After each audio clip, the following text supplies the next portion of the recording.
"2:30 a.m., May 10, 2025. A single phone call shatters the uneasy silence of Prime Minister Shehbaz Sharif's residence in Islamabad. The army chief is on the line, his voice uncharacteristically grim. "Janab, Chaklala has been hit."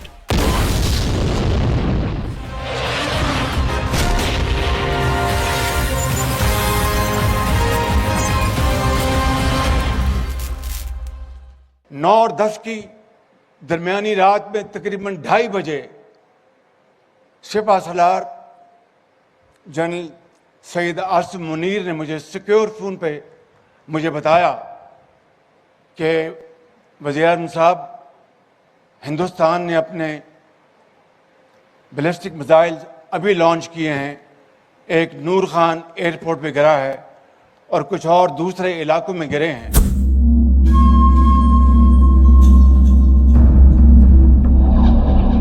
Nur Khan Air Base, Pakistan's most prestigious air facility, was burning.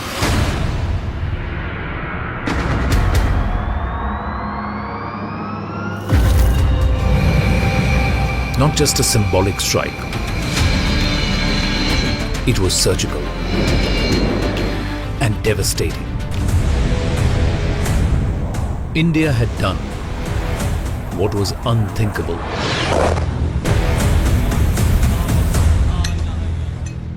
It was building up. After the atrocity on 22nd April in Pahalgam, I think like everybody else, I was also sure that there will be an Indian reaction. But the symbolic nature of hitting Nur Khan, and the second was Sargodha, while others are tactical operational bases, but these two are strategic bases, right? In terms of proximity to Rawalpindi, that the bases have been struck with such precision and such across Pakistan in terms of numbers, in terms of geographical spread, and in terms of strategic importance of some of the bases.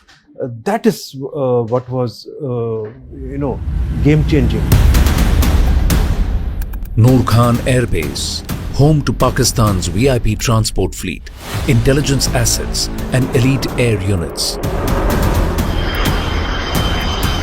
For decades, this installation stood untouched, sheltered behind the red lines of nuclear deterrence. But Operation Sindoor has redefined those lines. What began as a bold strike on terror camps now looked unmistakably like a direct message to Rawalpindi. Let me put this into perspective. For us, experienced anchors who have covered conflicts, this was uncharted territory. This was territory that really rewrote nuclear doctrine or the engagement between nuclear powers. It was rewritten because a message had been sent to a state sponsoring terror, a nuclear-tipped state, that we are not going to be held to by your nuclear blackmail. We were witnessing history as we were covering one of the biggest stories in a decade. Now, while speaking to a host of experts, it was becoming very clear to us, apparent, that India had pummeled Pakistan into submission. It certainly caught the world by surprise. And they will have to take notice because it's been demonstrated on the ground that any act of terror will be treated as almost like an act of war and that will be retaliated to. So this is now the new normal. And West needs to particularly see this because they've been arming Pakistan and now China is arming them. So the world needs to take notice. If they are serious about terrorism, they need to take notice of epicenter of terrorism and take their action strongly. even the mightiest military in the world, when it has to carry out strike at 11 disparate, geographically separated areas, and thereafter carry out a hit which succeeds, has never happened before. As the night of May 9th faded into the early hours of May 10th, something extraordinary happened. Something no military strategist in Islamabad had prepared for. Indian air power, relentless and unyielding, descended again. I think when the strikes went on to the 11 airfields at the same time, that was one time their entire political military structure would have actually crumbled. They tried their best. The lack of damage on our side is ample proof that how strong our air defense was, how well we were integrated in our overall capability to defend. First came the wave that struck Nur Khan, but it didn't end there.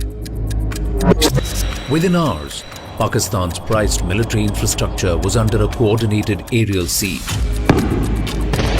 Murid, Rafiqui, Sargodha. Bases that hadn't seen combat since 1971 were now being pounded with precision munitions. The unspoken pact that air bases were sacrosanct was now rubble. News is coming in thick and fast. Pakistan-occupied Kashmir as well as inside Pakistan have been struck. 9 different locations have been targeted by the Indian Army. 3, 4, 5, 6, 7, 8, 9. Each of the scalp and hammer bombs locked in on their unsuspecting quarry. We have targeted the length and breadth of the adversary.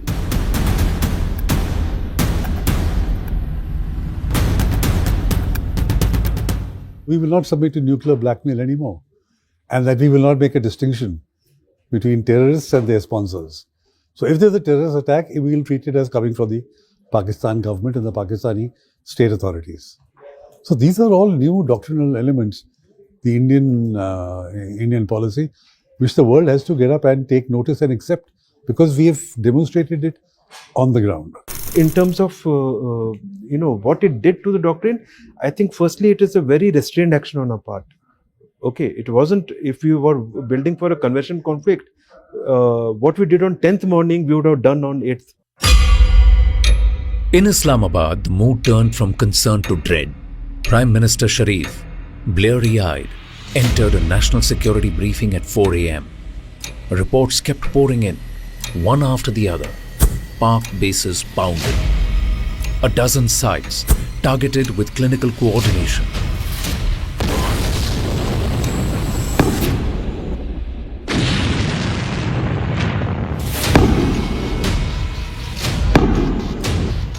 For the first time since the 1971 war, Pakistan's air capabilities exposed hollow. The army chief admitted what the intelligence couldn't hide. This was no limited skirmish. It was a campaign of dominance. Pakistan's airspace was no longer a shield. There was no denying that Bharat had humiliated the Pakistani forces. It became very clear to us from the satellite images that we accessed following the attacks that the Pakistani side virtually pleaded with the Indian DGMO to call off the strikes.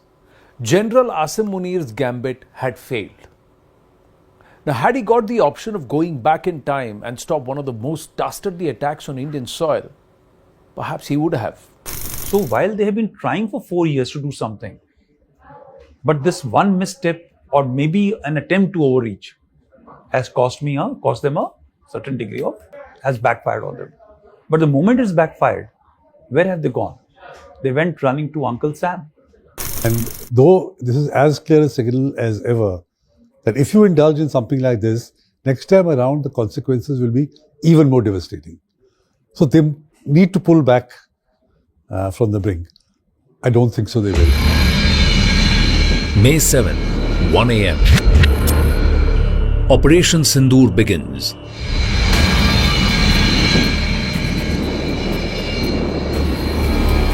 Indian jets evading radar, navigating valleys and hostile airspace.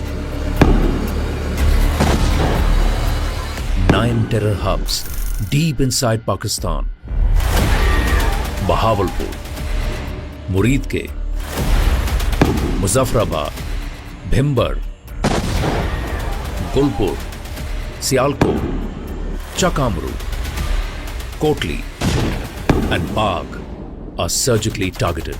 The objective is to dismantle the infrastructure of cross-border terrorism with ruthless precision. So for 2 weeks after the Pahalgam attacks, we were kind of anticipating this moment. We had fielded contingency teams. These were our first responders who were going to respond to the breaking news in case something happened overnight. But what followed was unimaginable. I mean, for all the talk about the proof that opposition was asking for after the Balakot strikes, for example, this particular attack left absolutely no room of doubt. Within minutes, and I still clearly, vividly remember this, the first visuals that we got of that stunning strike was from Bahawalpur, which was the headquarters of the Jaish-e-Mohammed. It sort of broke the back of this terror group. Those, to my mind, were really the defining images of that night. In less than 40 minutes, multiple terror launch pads lie in ruin. But this wasn't merely retribution for the Pahalgam terror attack. It was a calculated shift in India's rules of engagement. This wasn't Jabbar Top Balakot. This was broader, bolder, bloodier. Till their drones came, started attacking, till their loitering munitions started attacking, initially a very restrained reaction was given in terms of just attacking their radars close to the border. When on the second night more attacks were undertaken, then some more air defense radars were attacked. It is only when our airfields were stuck. So look at the kind of restraint that was exercised. What people don't understand is the escalation control. Something impossible to achieve. This escalation control which the political military establishment of our country has been able to achieve is something even I am surprised, having war gamed this so many times. India's strategic and military resolve is boldly declared to the world. Operation Sindoor gets a new dimension with its press briefing. Colonel Sophia Qureshi, Wing Commander Vyomika Singh are chosen by India to tell the world. India strikes the heart of Pak-backed terror. The proof is there for the world to see. Operation Sindoor 22 April को पहलगाम में हुए विभत्स आतंकवादी हमले के शिकार मासूम नागरिकों व उनके परिवारों को न्याय देने के लिए लॉन्च किया गया था। इस कार्रवाई में 9 टेररिस्ट कैंप्स को टारगेट किया गया और पूरी तरह से इसे बर्बाद किया गया। 22nd April 2025, Pahalgam, a place known for its natural beauty,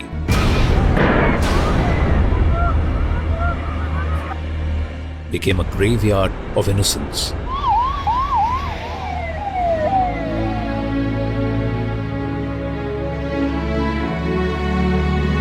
"26 Indians were killed in cold blood. They were targeted not just for being Indian, but for their faith. It wasn't an attack. It was a message, and New Delhi heard it loud and clear." For us covering the power corridors of New Delhi, we immediately recognized a pattern. This attack came right in the middle of American Vice President J.D. Vance's visit to India. There have been other attacks when American dignitaries visited India, but this was something we hadn't imagined. Knowing how this Indian government always responds to crisis, we knew that Prime Minister Narendra Modi was already planning his next moves from Jeddah, where he was on a state visit. We soon learned that the Prime Minister was cutting short his foreign visit and rushing back to India. Prime Minister Narendra Modi cut short his visit, returned to India from Saudi Arabia within hours. By dawn, the Cabinet Committee on Security had convened in South Block. Decisions that are often whispered in the corridors of power were now being taken aloud. Home Minister Amit Shah was dispatched immediately to Srinagar and Pahalgam on the very day of the attack. India was not just mourning, it was mobilizing. India's decisive action came on the 7th of May. This had shaken Islamabad. The line of control was active within hours.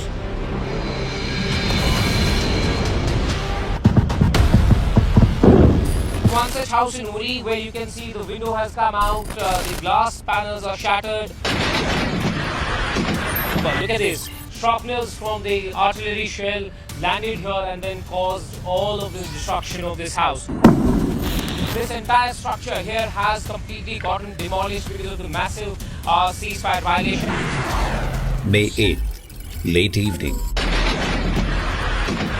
Pakistan retaliates with drone and missile strikes, targeting 14 Indian military sites. All attacks are neutralized. The integrated defense grid and S-400 systems lock onto threats with chilling efficiency. India's Tri-Services chiefs leading India's defense measures from the Special Control Room. A novel air defense system serving as India's very own Iron Dome.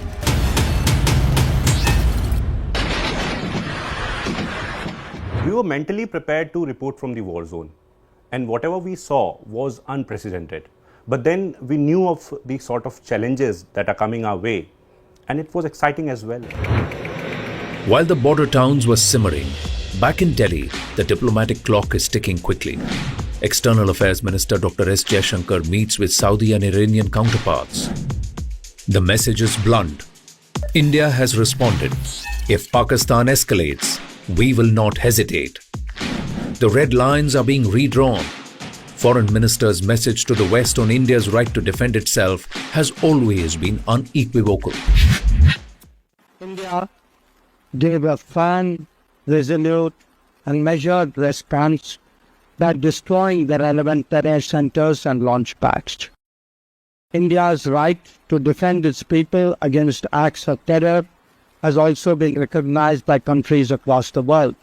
Well, in a stark contrast, Pakistan's diplomatic outreach was a total disaster. Pakistani ministers and in fact former ministers like Khwaja Asif, Sishakdars and Bilawal Bhuttos went to Western media and ended up embarrassing themselves. The ignominy that Pakistani politicians brought onto themselves was unprecedented. In fact, these comments were massively damaging for Pakistan's image and were counterproductive to the lies and narrative that the country was trying to create. You do admit, sir, that Pakistan has had a long history of backing and supporting and training and funding these terrorist organizations.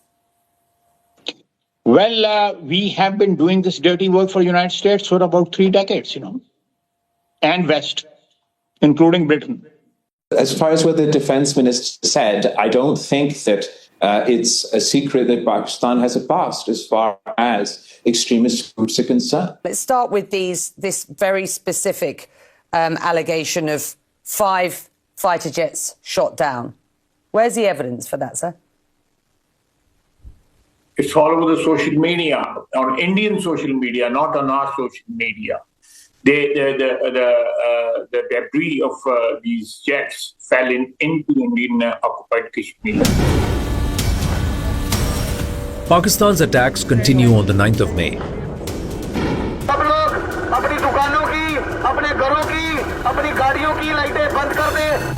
300 to 400 drones launched from Pakistan from Leh in the north to Sir Creek in the south. India's air defense systems lit up the skies. Turkish origin drones are spotted, intercepted. In retaliation, India deploys Harop loitering drones, taking out command and control posts deep inside Pakistani territory. At this point, we were prepared for the long road ahead in terms of coverage. On hindsight, we were prepared for it lasting much longer than 88 hours. Modern Bharat hadn't seen such a warfare being broadcast on live television. With each passing hour, we realized how Indian forces had not only successfully thwarted Pakistani attacks, but the scale of Bharat's retaliatory strikes became very evident. It was only a matter of time before the Pakistanis threw in the towel.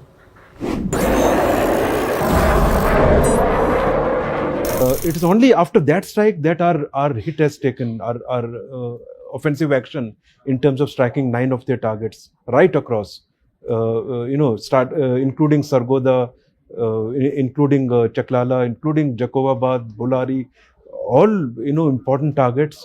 Not only targeting their air defense centers, but also targeting their high-value assets on ground, targeting the AWC hangar, targeting the F-16 shelters, targeting their launch capability in terms of runways.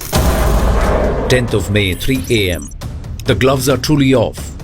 Indian jets strike more Pakistani bases in Murid, Rafiqi, Sargodha. Rawalpindi finds itself cornered. For the first time in decades, key Pakistani air assets are under threat, and panic spreads within Pak Army establishment. Breaking news, India has now struck Pakistan in Operation Sindoor. Each of the scalp and hammer bombs locked in on their unsuspecting quarry within seconds of the strike.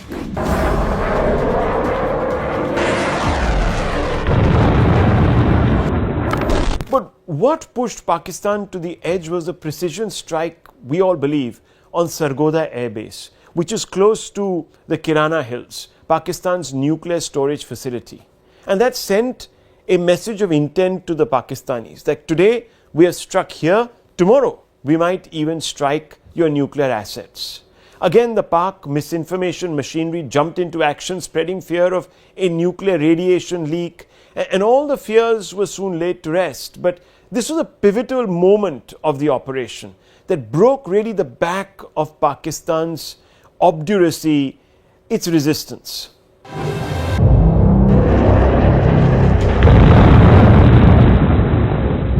The Sargodha thing which happened is, look at the layers. You had the Chinese layer to observe. You had all the private satellites, imageries, number of international systems giving feed to the enemy. You had, I think, the assets which were somewhere in Sargodha had certain degree of American assets also to forewarn. First phone call between India and Pakistan, the DGMOs are talking. Now, just break this down for us. DGMOs talking, what does this mean? Pakistan wants de-escalation. Situation is, in fact, bad in the country, and Pakistan wants to meet Indian side. This was the connection between the DGMOs on both the sides, and they have spoken on hotline. While India decimated more than half a dozen Pak air bases, the man who helms affairs in Rawalpindi is hiding in a bunker. His close aides were feeding him information about humiliation of his forces. Many of his personnel killed, his air defense system in tatters, and morale of his forces at an all-time low. He waves the white flag in reluctance. Pak DGMO rushes to call it a truce. India achieves its mission. Pakistan admits defeat. You know, this was a particular sort of defining moment in our coverage, and I still clearly remember it was a little before noon on Saturday, the 10th of May. Our Security Affairs editor, Manoj Gupta, he was leading the coverage for us on the reporting front. He was the first person to break this piece of information that the Pakistani DGMO had called his Indian counterpart, the Indian DGMO. He had dialed the hotline and then sought a truce. And then within moments, Islamabad's surrender was swift. While New Delhi was preparing to make the announcement, an overeager Donald Trump jumped to make the announcement to the world, but India was quick to shut down any attempts to claim a third-party mediation.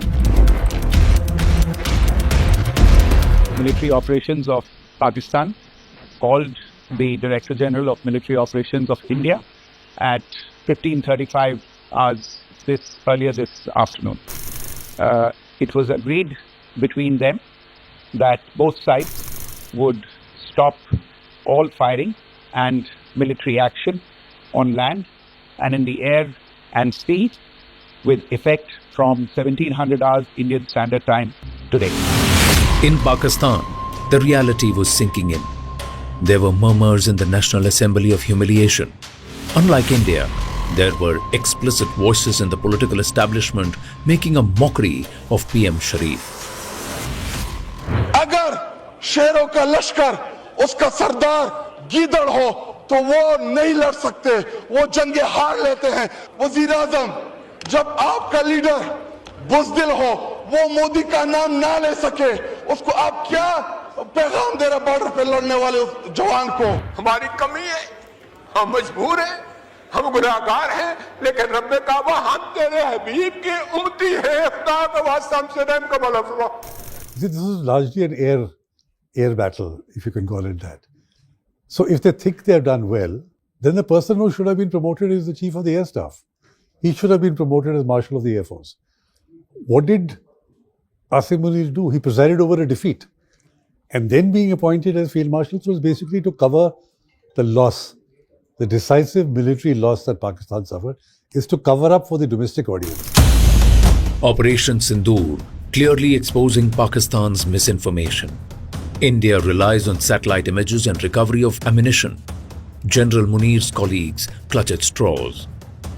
Global experts clearly calling it a victory for India. Bharat माता की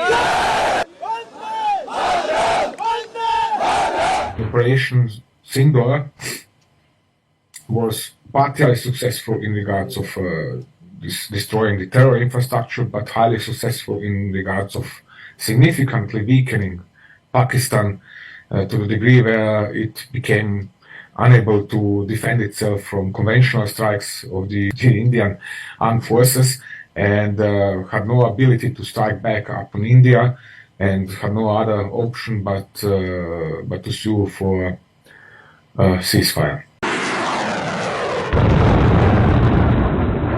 The main takeaway from the operation has been Bharat's commitment to advancing homegrown defense innovation. Akash Tir, Bharat's indigenously developed air defense system, stands as a symbol of self-reliance and exceptional aerial security. What sets Akash Tir apart is its capability to integrate data from various radars and sensors, which it then relays to the command and control centers of the Air Force. This integration allows for the creation of a secure cloud or dome that synergizes efforts across the board. The system detects and identifies threats, and it commands fire-controlled radars to engage them.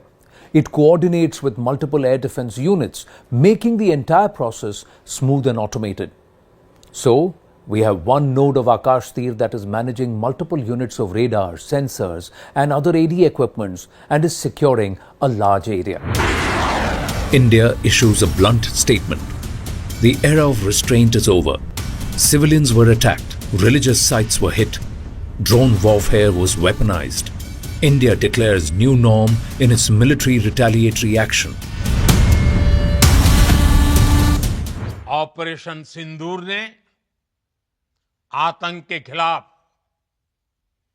लड़ाई में एक नई लकीर खींच दी है, एक नया पैमाना, न्यू नॉर्मल तय कर दिया है। पहला, भारत पर आतंकी हमला हुआ तो मुंह तोड़ जवाब दिया जाएगा। दूसरा, कोई भी न्यूक्लियर ब्लैकमेल भारत नहीं सहेगा। तीसरा, हम आतंक की सरपरस्त सरकार और आतंक के आकाओं को अलग अलग नहीं देखेंगे। Operation Sindoor right now is just being paused. But its action lasted 88 hours. Its consequences will ripple for decades. India has changed the equation. Precision strikes, rapid escalation, firm diplomacy.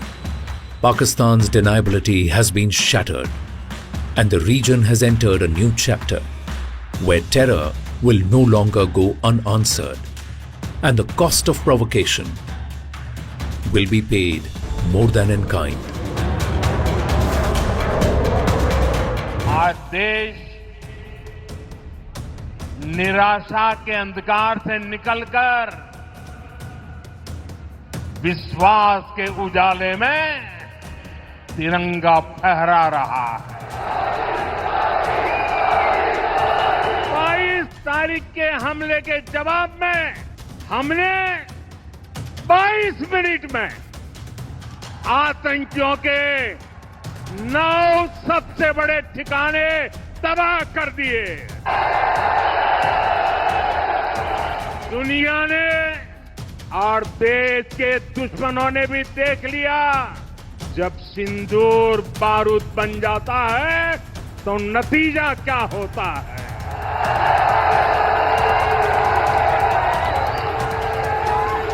और आर्मी के सभी जाबाजों, BSF के अपने शूरवीरों को salute करता हूं।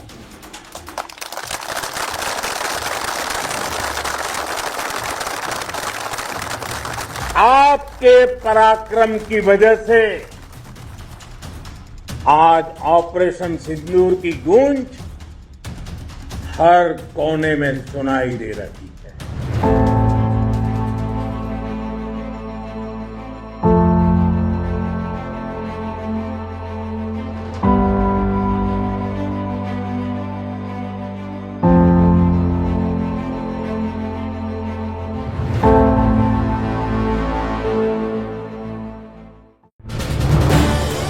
This is News 18 Network.